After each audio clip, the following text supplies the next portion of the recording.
Here at the Canadian Club, we have always been a forum for public figures, thought leaders, and decision makers to share their ideas and inform the most relevant and compelling conversations of our time. We are dedicated to encouraging debate on the issues that matter to this city, this province, and this country. The Canadian Club is one of the most important podiums anywhere in the world that a Canadian can speak to, tell Canadians what it is that they think, develop those thoughts. And so I want to thank you for that very, very much. Please join me in thanking our esteemed panelists today. Through our programs and events, including our youth and young leaders programs, our diversity partnerships, our joint events, and our media and social media opportunities, we offer you access to dynamic political, social, and business figures from abroad and right here at home. The platform from which the eloquence of Canada has flowed all of that time, whether it be business, education, politics, sports, arts, and culture. If someone wants to say something to Canadians about this country and about the future of this country, this is the venue you choose.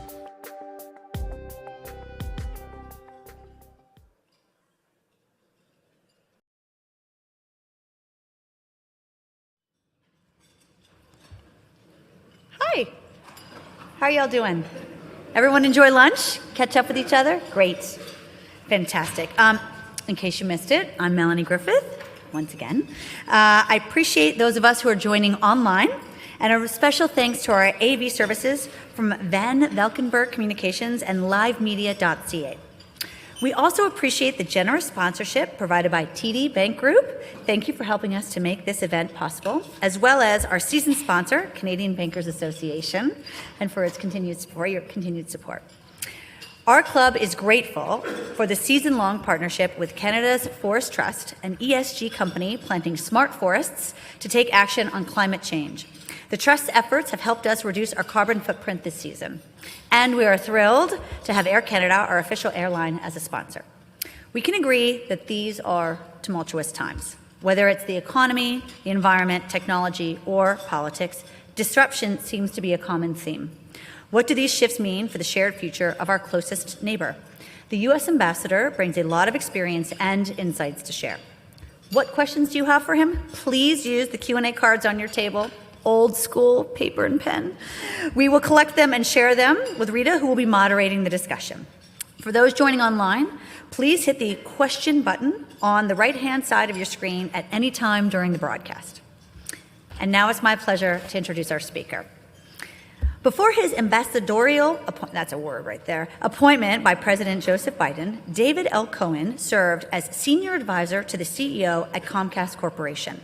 He was previously senior executive vice president at Comcast, where he led a large, complex portfolio, including corporate communications, legal affairs, corporate administration, and chief diversity officer.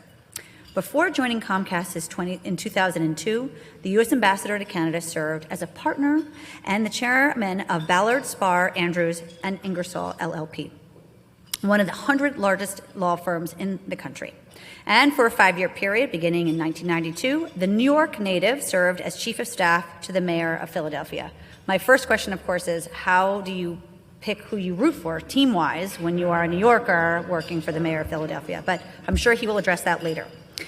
Mr. Cohen has served on many nonprofit boards. The list is very long, so let me just highlight a few. Chair of the Trustees of the University of Pennsylvania and its Executive Committee, member of the Board of Directors and the Executive Committee of the Greater Philadelphia Chamber of Commerce, Chair of the Philadelphia Theater Company, member, Board of Directors of the PNC Financial Services Group, and PNC Bank National Association, which clearly tells me that he never sleeps. Joining Mr. Cohen in conversation is the Globe and Mail's senior business writer and columnist, Rita Trichur. She is an award-winning journalist and former Wall Street Journal reporter. Ambassador Cohen, the Canadian Club podium is yours.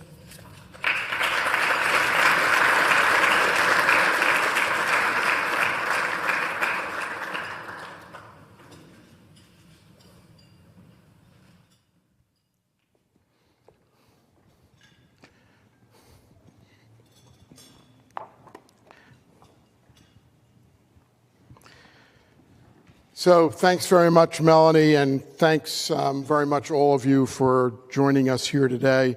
I will tell you that in my recollection, I think the very first invitation I received from a Canadian entity, which was about 2 months before I was confirmed as U.S. Ambassador, was from the Canadian Club. And so it took a while to get me here, but it wasn't because I was trying to avoid you.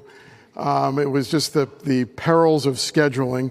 But I also understand that it's been 8 years since a U.S. ambassador has spoken to the Canadian Club, and so I'm really happy to be back as an institution as well. This is my 14th visit to Toronto. If Susan Crystal sighed when I said that, it's understandable, because when I show up, it puts a lot of pressure on my people in any city. And that means that I have visited Toronto more than any city in Canada other than Ottawa.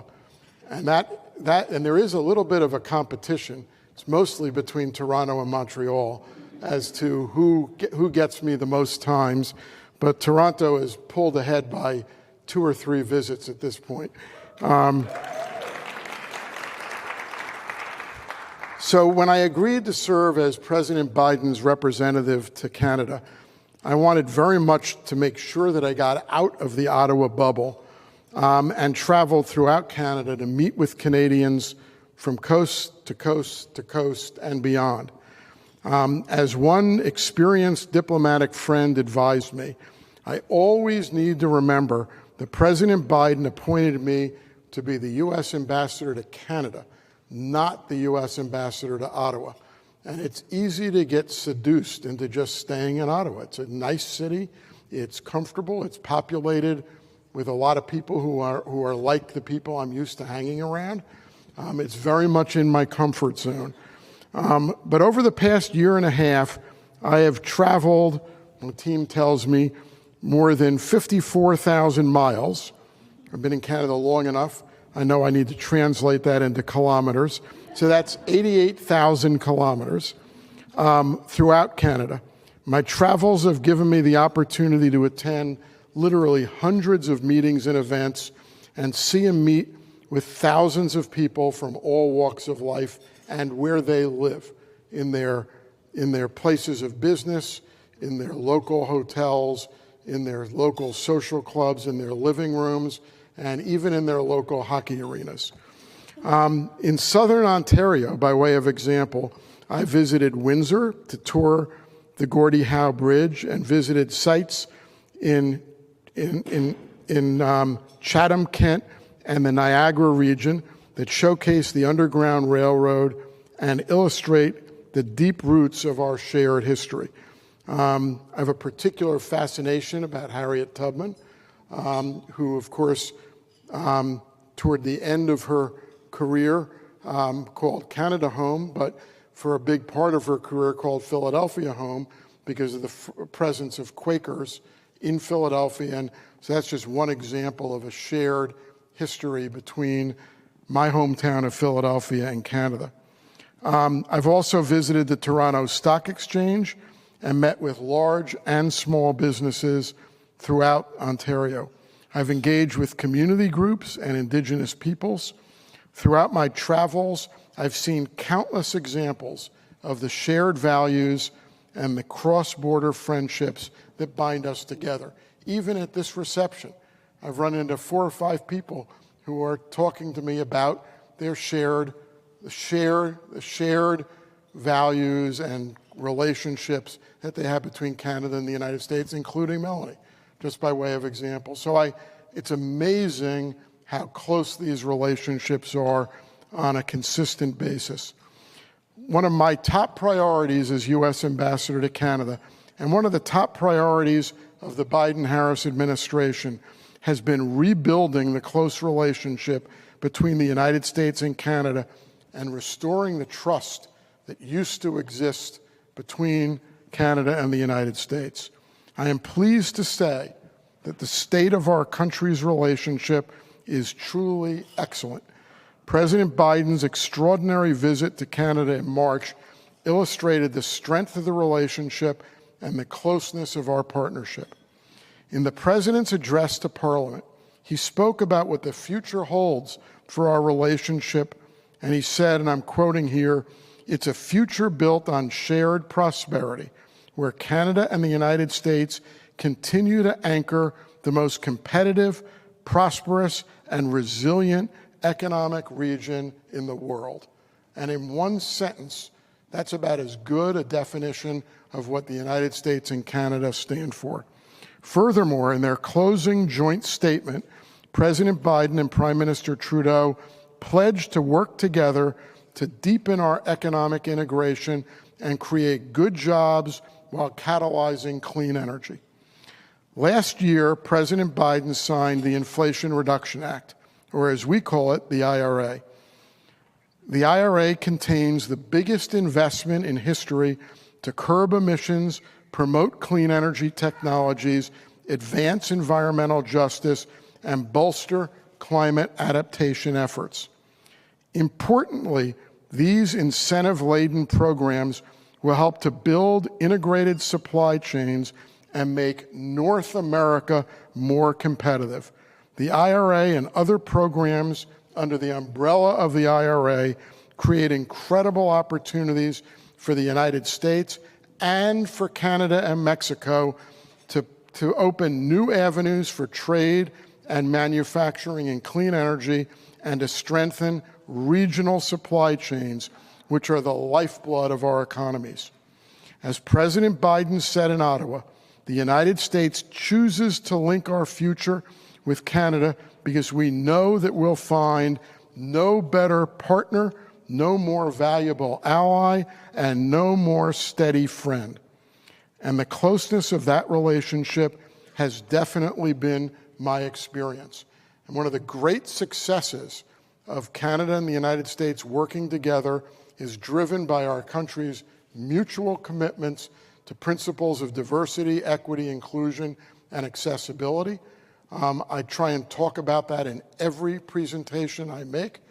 And it's so important when we talk about rebuilding our economies, because that rebuilding effort is based on the language which started as U.S. language, but it's now used in Canada all the time, building back better.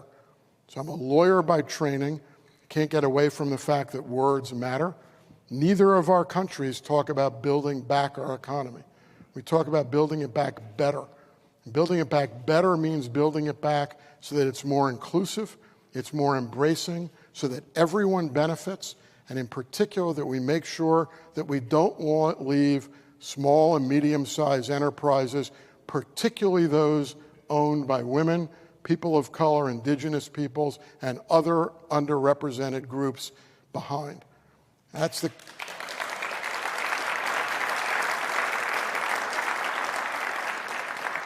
that's the commitment that the United States has. We've made it a passion for the United States Embassy and our 7 consulates across Canada, but it's also a passion and a commitment for Prime Minister Trudeau and Canada, and I really believe that it's that value, it's that mutual commitment that helps to bind us together and that, quite frankly, makes irrelevant all of the squabbles that we might have around particular trade issues. So I appreciate very much the opportunity to come and speak to this group. I'm sort of looking around this room. I think this is the 3rd time I've spoken in this room. We should start counting that up too. But it is always a pleasure to be in Toronto, and I'm particularly happy that we have finally been able to arrange an appearance for me in front of this group. So thanks for the invitation, and I look forward to your questions and our conversation.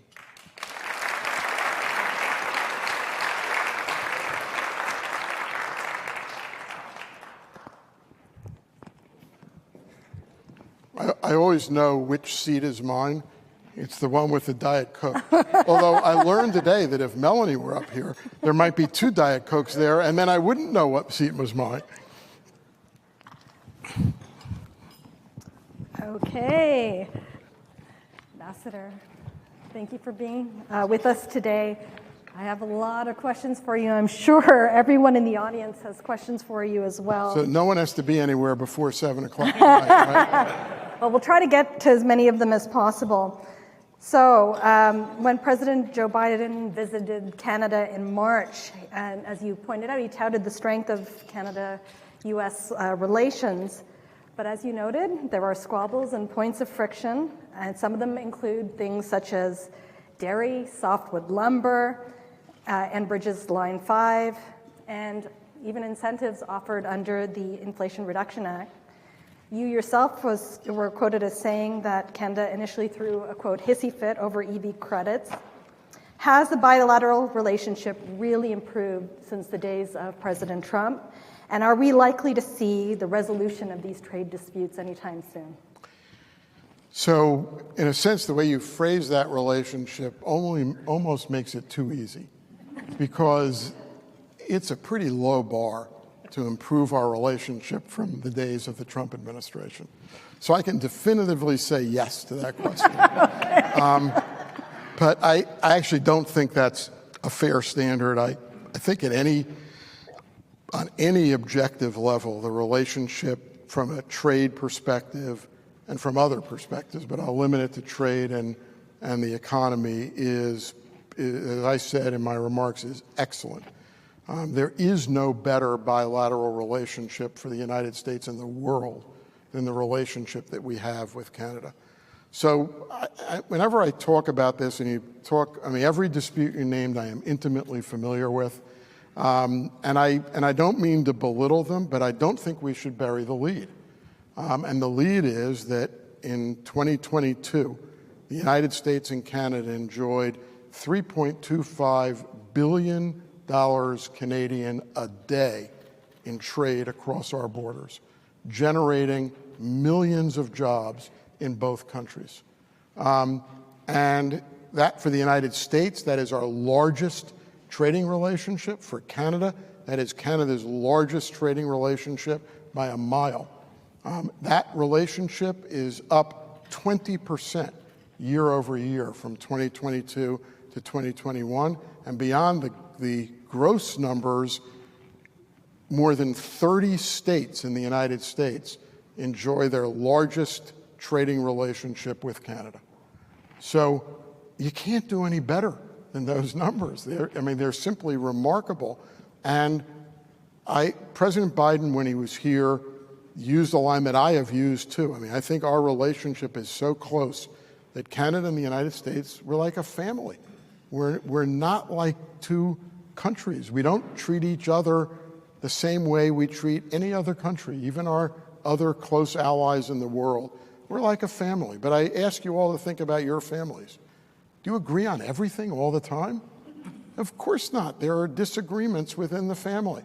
And what signifies the strength of the family relationship is how you deal with those differences.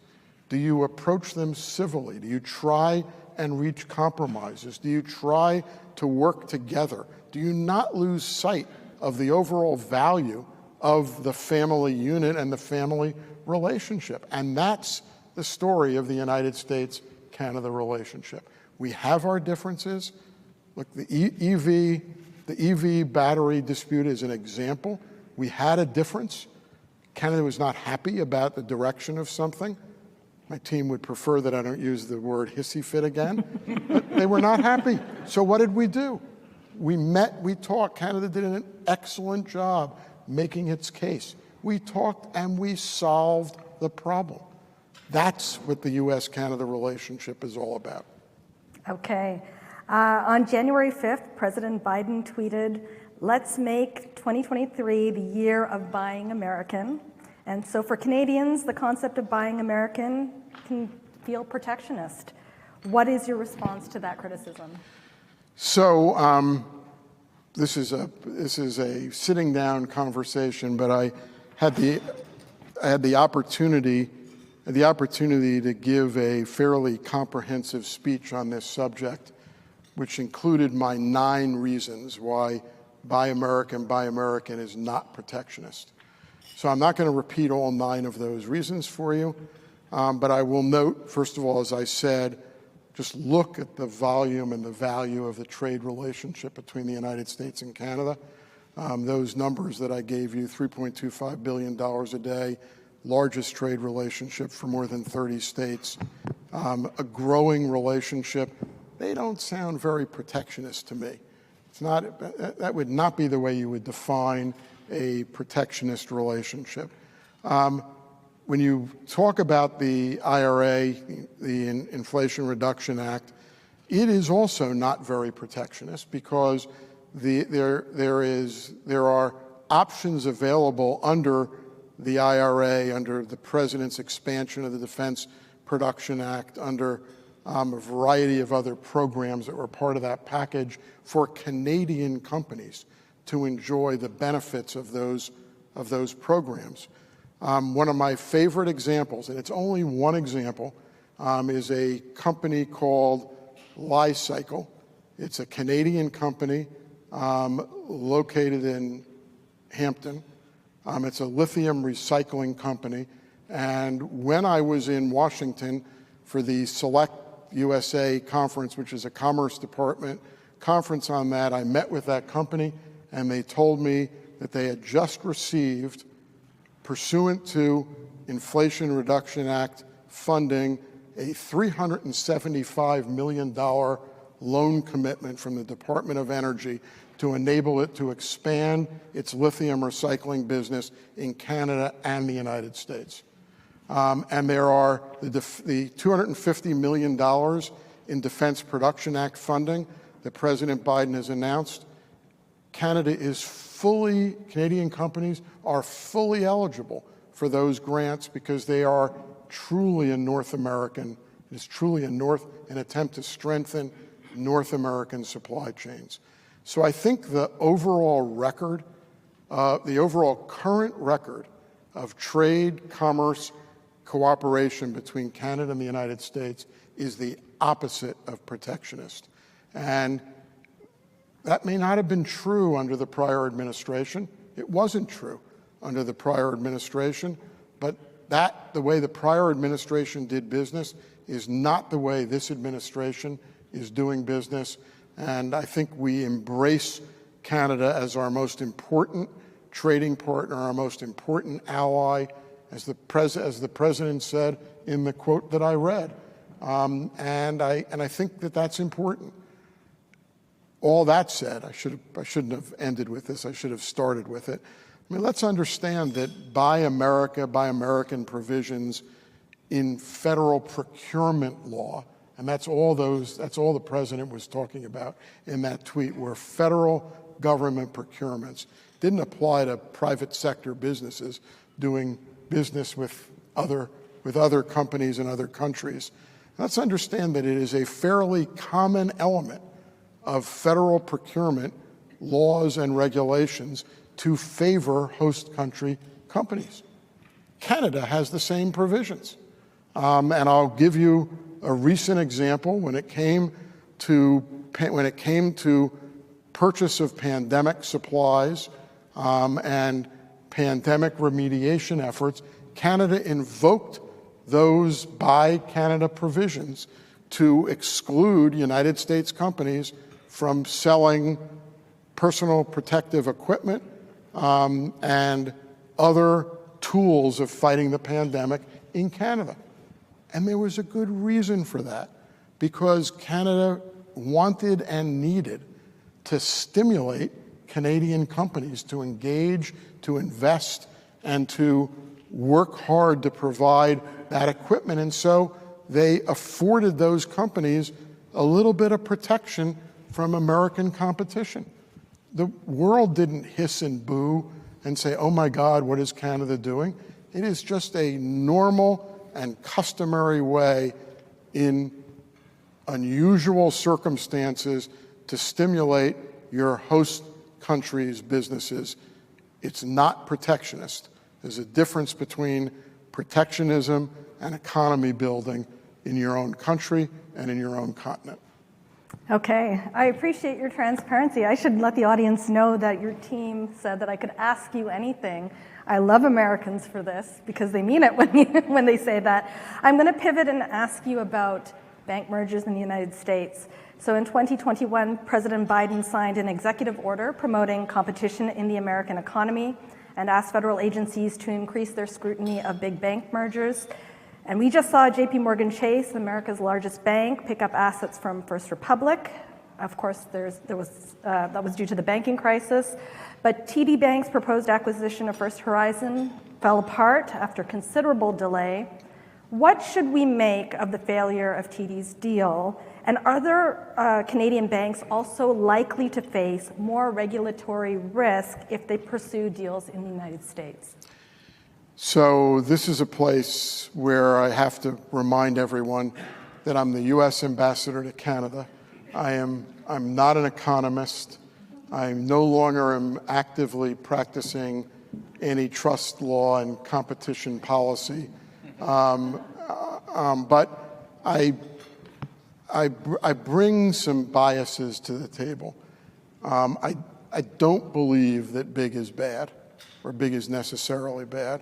I spent my entire career advocating for less blunt judgments about combinations and competition policy, and I'm not really going to change that. I don't think Joe Biden was changing that with his statement. I think what he was saying was that he wanted his FTC, FCC, bank regulators to scrutinize combinations that would create large players to make sure that consumer interests would be protected, that the competitive benefits of those transactions would outweigh the competitive disadvantages of it.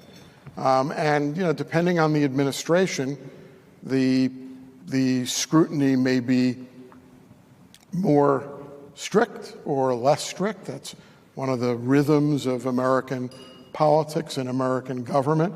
As somebody who was a senior executive in a very large company that was very active in the merger and acquisition space for 20 years, I've lived through both of those structures of places where administrations applied a lot of scrutiny to those deals and places where it was administrations where it was a little easier to get them approved. And what I've learned is that if you can make the case for the consumer benefit of a transaction, it shouldn't matter who the administration is. And I believe that's the right answer. I believe that you have to look at individual transactions on their merits. You have to look at it through the lens of whether you're doing something that is good for consumers. Every transaction is not the same. Every industry is not the same.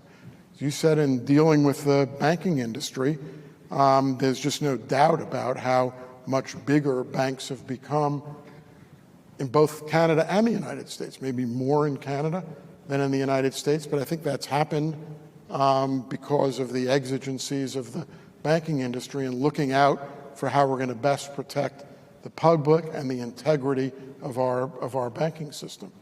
So I don't think Canadian companies need to cross the United States off their list for places where they can do deals and acquisitions.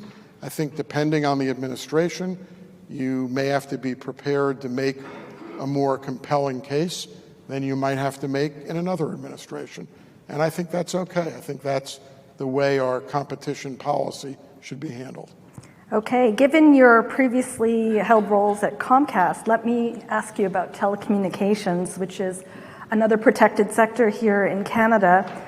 We just had a transformative deal with Rogers acquiring Shaw Communications. That deal has recently closed. From the American perspective, should Canada lift the foreign investment restrictions for large telecoms to create more competition? And would U.S. telcos be interested acquirers?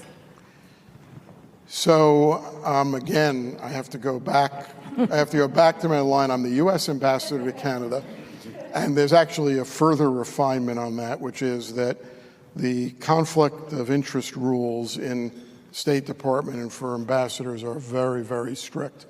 And I have relatively few restrictions, but commenting on that question, I fear goes a little bit too close to the line because of potential. Trust me, I'm not forecasting anything here because I don't know. I don't have any current relationship with Comcast, but I think it comes too close to the line because it arguably could be in Comcast's interest to have a better opportunity to acquire assets in Canada than in the United States. So I obviously pay attention to telecom in Canada. You can't spend 20 years in the industry and just ignore it when you wake up in the morning. But my primary interaction with telecom, my primary interaction with Rogers and Shaw and Bell in the last 19 months has been as a customer and not as a corporate entity or a commentator on that work.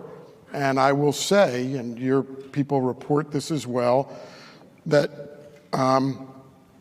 you called the telecom industry protected in Canada. I'm not sure they would agree with that, but clearly there's a lot of size that has been permitted to develop over time in the telecom industry in Canada. And I will tell you, as a consumer, I think the service delivered in Canada is excellent. I'm a Bell and Rogers customer, and very satisfied with the service that I receive. And you can laugh and say that, but that's what competition policy should be all about. Is the company, when it gets bigger, is it delivering a quality service to consumers? And if it's not, that's a reason to question whether it makes sense to permit this to occur. So I think my consumer perspective here is relevant to the overall question of competition policy in Canada or in the United States. Okay. By the way, I remain a Comcast customer, too. I'll say that for the record. All right. I'm a very good customer of the telecom industry. Okay, one more question for me before I get to some questions from the audience. Let's talk about some geopolitical risks, in particular, China's aggressive posture. How concerned should the West be about China and Russia's complicity, not just on issues involving the war in Ukraine, but also including through the BRICS economic alliance? So the short answer to that question is that the democracies in the world, the United States, Canada, should be very concerned about the role of Russia and China in geopolitical affairs. And you can pick your time when you should be more concerned about Russia or more concerned about China. I'd rather not pick or choose. They both pose significant threats to a rules-based order, to rules-based free competition.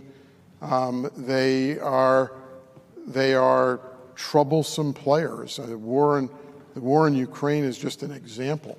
It's a horrific example, but it's just an example. The incident that we just had over the weekend with a United States destroyer almost being hit by a Chinese ship in the Taiwan Straits. I mean, it is just an example of how scary the world is in which we're functioning. And I think this is a place where the United States and Canada are pretty tied together on their approach, particularly to China. Secretary Blinken, I think, has created a very strong and nice framing of the United States policy, which I think Canada basically replicated. And this is not plagiarism or copying someone else's homework. I just think the power of Tony Blinken's framing is attractive. And that is, it's a three-part policy. Invest, and by invest means build your own strengths. Invest in what you can do and what you can do well. Align, work with like-minded countries like-minded democratic companies and align our work together, and then compete. Compete against China, compete against Russia, and compete in the broadest possible sense.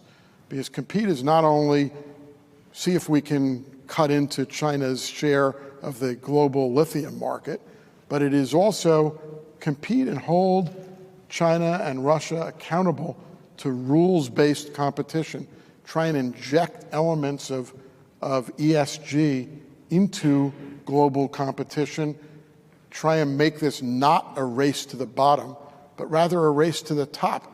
Because I believe that there are plenty of buyers, plenty of customers out there that will find attractive doing business to people who are not paying their workers 25 cents an hour. So competing means fighting to impose a rules-based order on global competition. And that, in a nutshell, is the United States approach. And I think it's a pretty good summary of the Canadian approach as well. Okay, we have about 7 minutes left, so I'm going to try to get through as many audience questions as possible in that time. I'll try and be shorter. You mentioned that we share, as nations, a shared commitment to diversity, equity, and inclusion. How do we address the backlash that we see on both sides of the border? Right. So this is, I get asked this question every once in a while, and maybe I'm in a privileged position. I personally don't see a lot of backlash. There is some, and it is something we have to be conscious of. But as business people, if I can speak to the business people in this room, sometimes we have to be leaders. We have to do the right thing for society, the right thing for our companies. So there are a lot of studies now on the importance of diversity and inclusion, on economic performance. One of my favorites is a Citigroup study which concluded that since 2000, the United States economy has lost $16 trillion, the GDP has lost $16 trillion because of discrimination against what we would call African Americans in the United States, against blacks. And that if we could eradicate the gaps as a result of that, we would generate $5 trillion in additional GDP. So to size that for you, that's like adding the entire economy of Ontario to the United States economy every year. So I have a good friend of mine who happens to be African American, happens to be a very successful businessman, who said in a panel that I hosted that if you're a business leader and you're confronted with statistics like that, it is business malpractice not to embrace diversity and inclusion. And that's the message we have to get out there. And when I talk about diversity and inclusion in my own company, when I worked at Comcast, NBC Universal, when I talk about it publicly, I said, it is not a zero-sum game. It does not mean that because you hire a black woman that a white male has lost out on a job, because diversity and inclusion grows the economy. It grows opportunity. It benefits everyone. There are more jobs, more promotions, more opportunity for men, women, whites, people of color, indigenous peoples. That goes on the supplier side too. So we have to make sure we talk about this in the right way and make sure people realize this is not a win-lose. Embracing diversity and inclusion is not about win-lose, it's about win-win. Okay, well.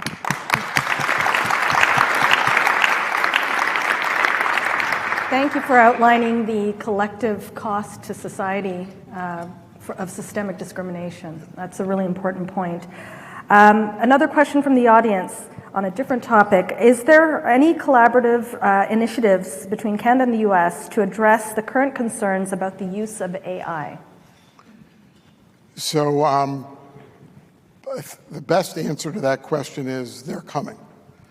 So the use of AI is obviously a very hot topic in the last few months, maybe.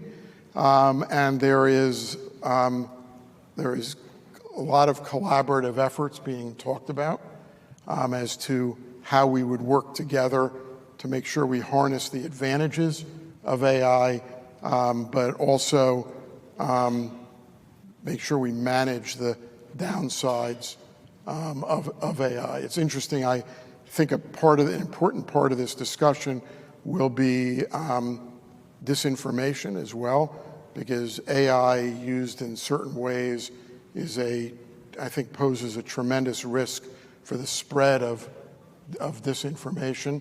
So it's another example of the need for collaborative efforts in that space. Okay, my son asked the ChatGPT to write a Rita Trichur article. It was terrible, terrible. Okay, we just have I have to do just one quick funny story, which is in the State Department, there's a very formalized evaluation process. It's called the EER process, and you have to write these space-limited, and sometimes, or many people think that to write a good or a bad EER about somebody, that there are things you have to say and do this in a particular way. So I sort of hate the formality of the process, in case you can't tell. But we had someone not in Mission Canada, but a friend of mine in another embassy around the world, and I will protect him, had a ChatGPT write an EER for 3 of the people he was supposed to evaluate. And he said they were 100% unusable. He goes, they were exactly what the State Department was looking for. It's like Susan, it was a caricature of what an EER was supposed to be. And in caricature form, the EERs were embarrassing, which is what tells you something about the limits of AI in that space and in other spaces.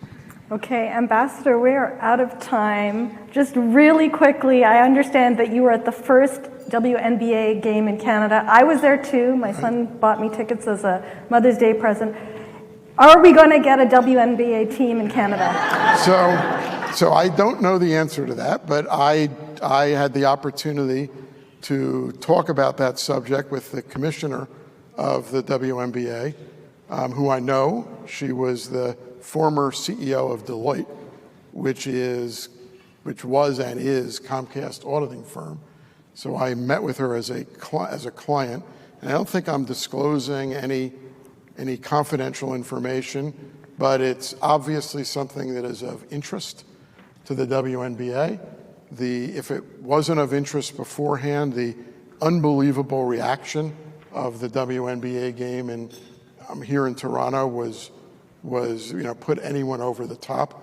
The arena sold out in 6 hours, which is, as she pointed out to me, better than we do in any arena in the United States. So the enthusiasm was clear. But remember, the WNBA is a business, and there are plenty of people I've talked to who say, well, if they all have to do is open a franchise. Well, they don't just open a franchise. They're interested in selling a franchise. And the going price for a WNBA franchise these days, no one's quantified it, but it's got to be tens of millions of dollars. So it's going to require some investors. It's going to require the private sector stepping up with interested investors who are prepared to make an investment. But I think when the window opens, my bet is that there will be Canadian investors who are interested in bringing a WNBA team to Canada, and I think it'll be great for the league and it'll be great for Canada. All right, great. Ryan Reynolds, answer the call. Thank you so much.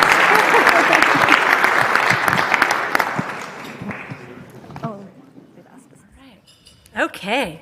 Mr. Ambassador, on behalf of the Canadian Club members and guests, I want to thank you for your inspirational and very honest message and answers, and all about the hopeful future of the U.S.-Canadian relationship. We appreciate the details you shared. We're excited to see the continuing positive results of what it means to build back better together. We wish you continued success in your ambassadorial role. And to you, Rita, thank you. We really appreciate your masterful facilitation of our conversation today. Before we conclude,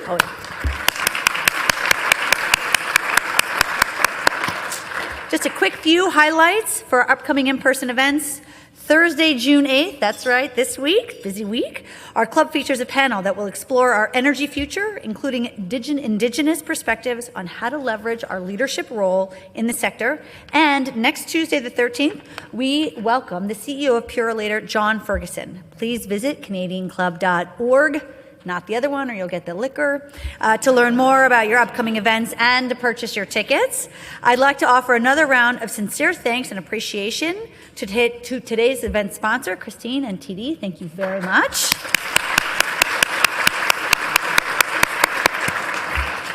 Thank you all for joining today. Have a wonderful rest of your day and your week. Take care.